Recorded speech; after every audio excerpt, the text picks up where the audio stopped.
People have this reoccurring nightmare that there's some thing, some force that's got a hold of them and it's holding them down and they can't break free. No matter what they do, they can't break free from that force.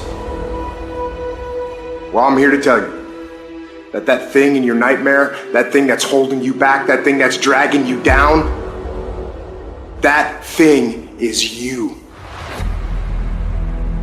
There are two fundamental attitudes toward life and its sorrows. Those with the first attitude blame the world. Those with the second ask what they could do differently. It's much easier and much more gratifying to your basest desires to blame someone else for your misery. You know what's so funny?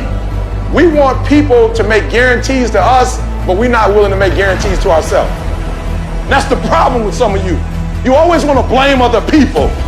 You owe you an explanation. You need to look at yourself in the mirror and say, why are you only giving 50%? What's wrong with you? You need to put yourself on punishment. You need to tell you no more TV, no more snacks, no more desserts. No, we working out now. You need to tell you that you owe you something. Every day I demand more from myself than anybody else could humanly expect. I'm not competing with somebody else, I'm competing with what I'm capable of. My number one competition is me. It's always you versus you.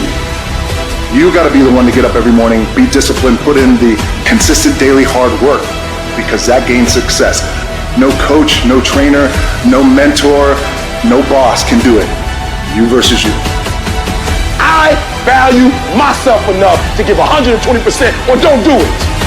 There is no excuse for not living up to your fullest potential. No excuse. You walk out of this room, you owe yourself. I didn't get here making excuses. What changed? I changed. And I stopped being a victim. I stopped saying I've got to wait for good things to happen to me. And I said I'm going to grind. I'm going to fight. I'm going to work. I'm going to press toward. I'm going to learn. I'm going to do everything in my power every single day to become a victor and not a victim. Why? Because I owe it to myself. Can't nobody stop me but me.